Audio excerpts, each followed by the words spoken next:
हमारे साथ में आज समाजवादी पार्टी के प्रदेश सचिव महेश कश्यप जी हैं। बुंदेलखंड का ही नहीं, पूरे उत्तर प्रदेश का ये युवा चेहरा है। हम इनसे कुछ बातचीत करेंगे।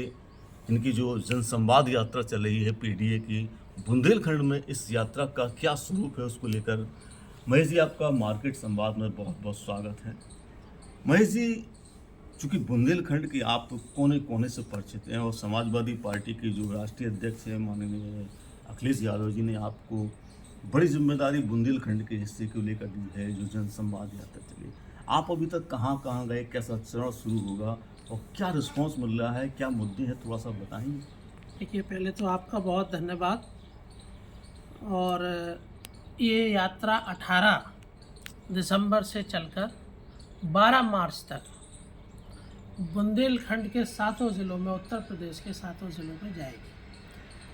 18 तारीख को माननीय प्रदेश अध्यक्ष श्री श्यामलाल पाल जी ने इस बुंदेलखंड पीडीए जनसंवाद यात्रा का हरी झंडी दिखाकर जालौन से शुभारंभ किया। अब यह यात्रा 4 जनवरी से लेकर 9 जनवरी तक हमीरपुर में है। हमीरपुर के बाद बांदा में 16 जनवरी से लेकर है। इसी तरीके से हर एक चरण में एक ज़िले को रखा गया।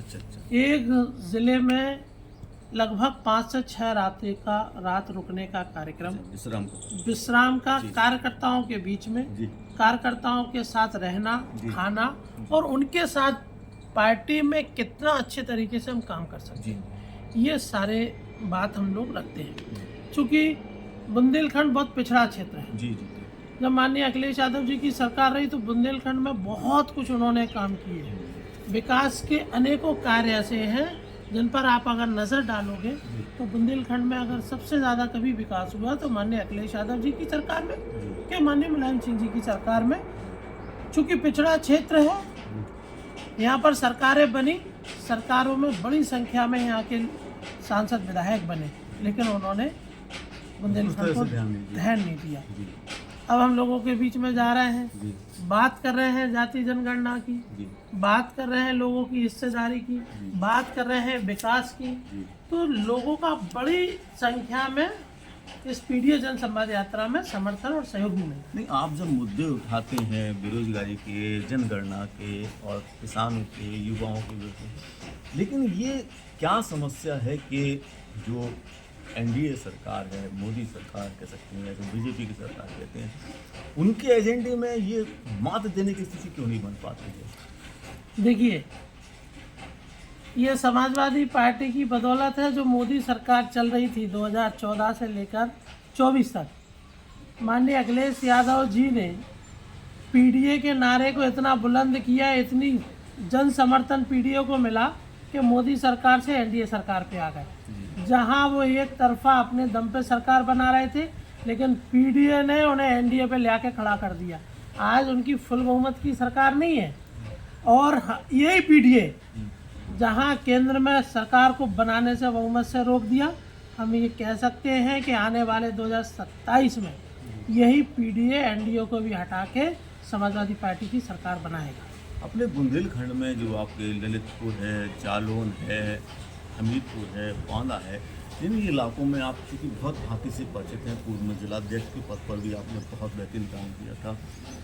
आपको कौन सा इलाका ऐसा लगता है जिस इलाके में बहुत ज़्यादा काम करने की ज़रूरत है? देखिए, अगर आप पूरे उत्तर प्रदेश में भी अगर नज़र डालें तो जितनी सरकारें पूर्व में रही,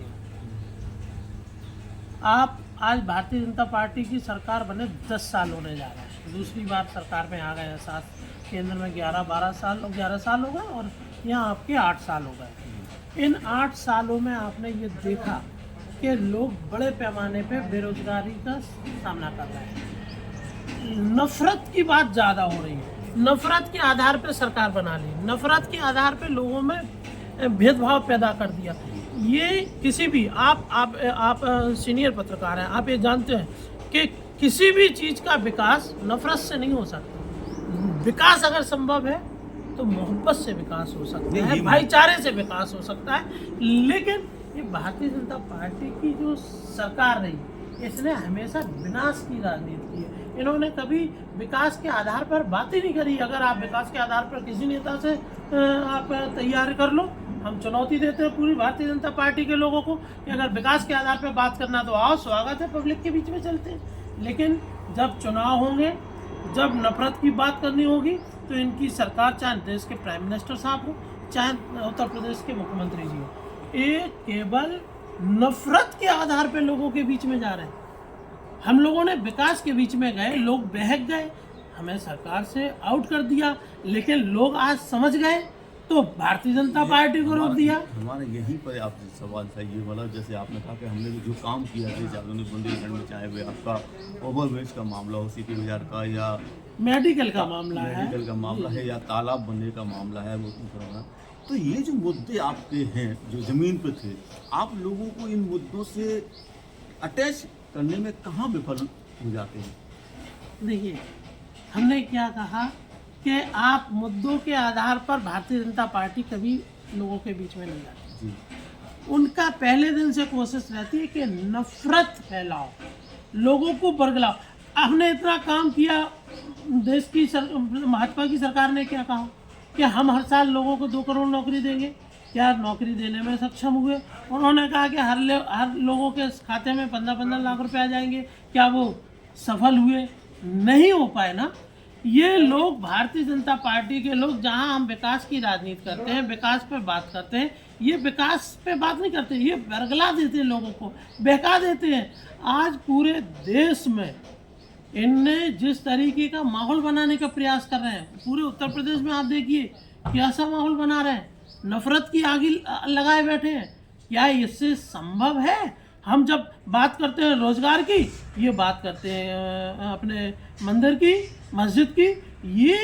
ये बिल्कुल, ये राजनीति, धर्म एक अपनी जगह है, धर्म हमारी आस्था का विषय है।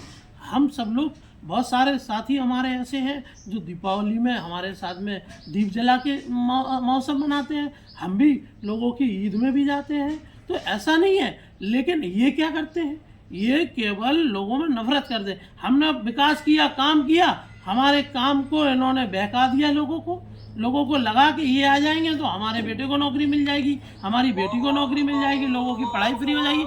आज पढ़ाई कितनी महंगी हो गई आप देखो।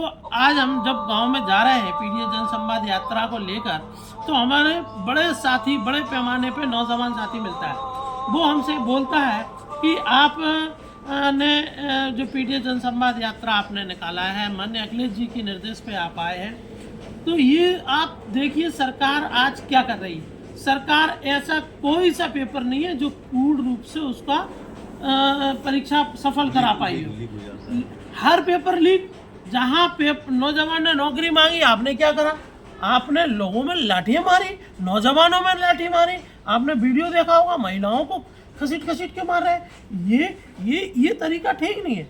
आप सरकार में हैं, आपकी केंद्र में सरकार है, उत्तर प्रदेश में सरकार है, आप तो डबल इंजन है। दोनों इंजन आज की डेट में पूरी तरीके से विफल हो गए हैं। आने वाले 27 में हम ये कह सकते हैं, ये पीडीए के लोग परिवर्तन जरूर लाएंगे उत्तर प्रदेश में। ये आपकी जो जनसंवाद यात्रा है, ये कौन कौन से इलाकों में कब है, डेट थोड़ा बताएंगे आप? ये 18 से लेकर 23 तक जालौन में थी। उसके बाद आपके 4 जनवरी से 9 जनवरी हमीरपुर में है, 16 जनवरी से 21 जनवरी बांदा में है, 1 फरवरी से 5 फरवरी करबी मानिकपुर विधानसभा में है, 15 फरवरी से 18 फरवरी महुआ चरखारी में है, और 26 फरवरी से 1 मार्च तक ललितपुर और मेहरौनी में है, 8 मार्च से 12 मार्च तक झांसी में है। झांसी में बड़ा समागम होगा, बड़ा कुंभ होगा, पीडीए का कुंभ होगा झांसी में, इसका समापन होगा, यात्रा का समापन। तो आपको पूरी तरह विश्वास है महेश जी के इस 27 में आपकी पीडीए परिवर्तन कर देगी? पीडीए, हमने पहले भी कहा, पीडीए ने मोदी जी को, भारतीय जनता पार्टी को एनडीए पे लेके खड़ा कर दिया। अब हम लोग एनडीए को भी हटा देंगे और पीडीए की सरकार बना देंगे 27 में। बहुत बहुत शुभकामनाएं आपको। थैंक यू, धन्यवाद। महेश जी जो कि जनसंवाद यात्रा पर निकले हैं, और इनका मानना है कि 2027 में पीडीए पूरी तरह से परिवर्तन कर देगा, जहां मोदी सरकार को एनडीए सरकार में बदल दिया, तो अब इस एनडीए सरकार को हटाकर पीडीए सरकार लाएगी। धन्यवाद।